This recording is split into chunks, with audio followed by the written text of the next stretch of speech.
हाय बच्चों, स्वागत है बेटा आपका चैनल में। कल आपका एसएसटी का एग्ज़ाम है एंड एसएसटी के एग्ज़ाम में आपका हिस्ट्री का सब्जेक्ट भी आने वाला है। और हिस्ट्री के एग्ज़ाम में अगर आप डेट ना लिखें, इट इज़ नॉट पॉसिबल बेटा।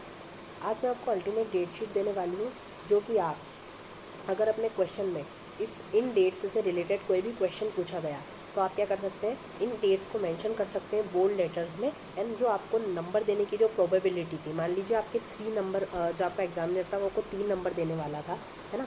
वो आपको 3 नंबर देने वाला था, तो अब वो आपको 4 नंबर देगा बेटा, है ना। तो इससे आपके एक या 2 नंबर मार्क्स की जो प्रोबेबिलिटी रहती है वो ज़्यादा बढ़ जाती है। ठीक है, तो हम बस यही करेंगे आज। और जल्दी से, आपके पास अभी बहुत ही कम समय बचा है, तो आप अच्छा होगा कि आप, है ना, कम चीज़ों को याद करें और उससे ज़्यादा गेन करें बेटा। तो आपको बता दें आपको इसको कैसे यूज़ करना है। वीडियो को, ये बहुत छोटी वीडियो रहेगी, ठीक है। और आपको अच्छे से इसे यूटिलाइज़ करना है। आप इसको एग्ज़ाम के एक दिन पहले भी देख सकते हैं, मतलब एग्ज़ाम में जाने से पहले 1 घंटे पहले भी देख सकते हैं। हम इसको बहुत शॉर्ट रखेंगे। चलिए, विदाउट वेस्टिंग योर टाइम हम स्टार्ट करते हैं वीडियो को। चैप्टर 1 आता है आपका the rise of nationalism in Europe. ठीक है, नाउ फर्स्ट डेट आ रही है हमारी 1789। 1789 को क्या हुआ था, फ्रेंच रेवोल्यूशन बिगिन हुआ था, यानी फ्रेंच रेवोल्यूशन की स्टार्टिंग हुई थी। 1815 में कांग्रेस ऑफ वेना स्टेबलाइज हुई थी। 1830 में लिबरल रेवोल्यूशन इन यूरोप आया था। 1848 में रेवोल्यूशन अक्रॉस यूरोप आया था। 1861 में यूनिफिकेशन ऑफ इटली हुआ था। 1871 में यूनिफिकेशन ऑफ जर्मनी। आप मानो या मत मानो बेटा, हर साल it is a trend, 99% of the chances रहते हैं इस क्वेश्चन के आने के।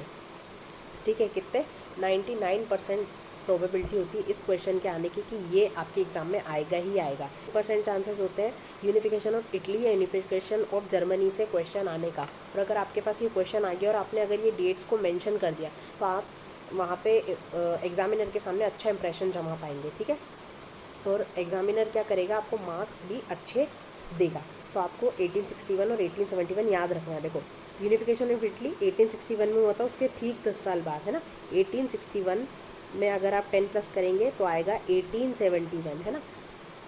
करीब 10 साल प्लस 10 ईयर में यूनिफिकेशन ऑफ जर्मनी हो गया था। ठीक है, तो आपको ये अच्छे से याद रखना है और आपको लिख के आना है, क्योंकि आप मानिए मत मानिए बेटा, इससे क्वेश्चन आएगा, you will thank me later. चलिए, अब हमारा नेक्स्ट चैप्टर, जो कि मोस्ट इंपॉर्टेंट चैप्टर होता है हिस्ट्री का, है ना, और हमारे इंडिया के इससे भी, तो नेशनलिज्म इन इंडिया, है ना। 1850, देखो बेटा, आप इसको एक ट्रिक बताती हूँ मैं, है ना।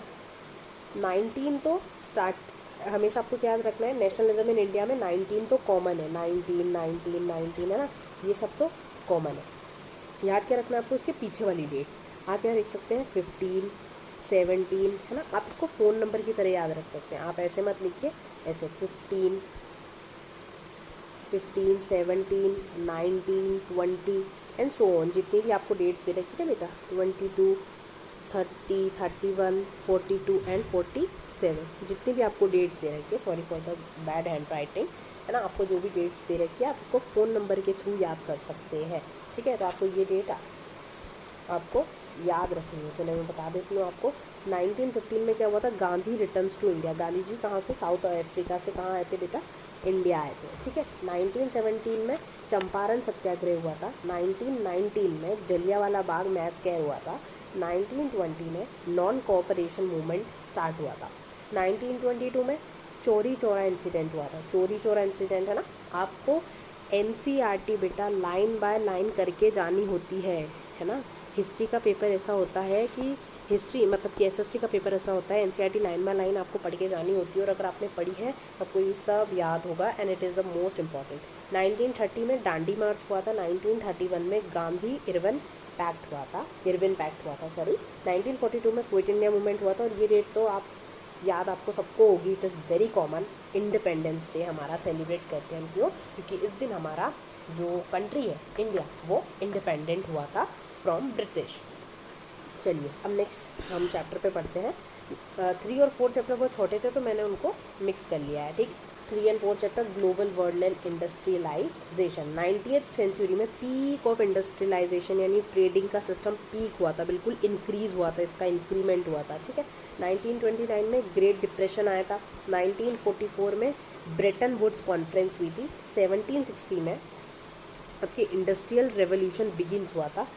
1854 में फर्स्ट कॉटन मिल इन बॉम्बे स्टेबलाइज हुई थी, ठीक है, और 1914 में फर्स्ट वर्ल्ड वॉर बिगिन हुआ था।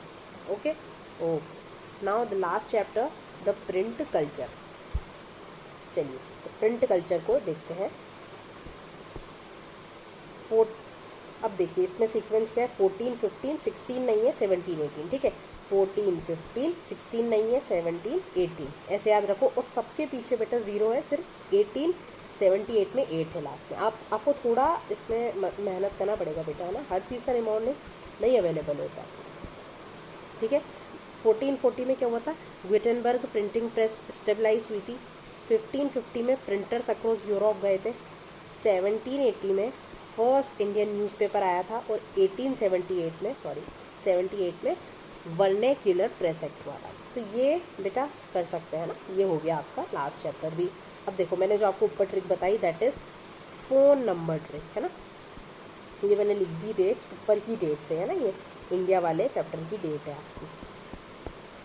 1920 22 30 42 47 आपको याद रखनी है। और इवन नंबर से आपको उठा लेनी है, जैसे 19, जैसे ये है ना, तो 2 ये उठा लिए, ये उठा लिए, ये उठा लिए, और इसके आगे क्या लगाना है आपको, 19 19 19 20 19 22।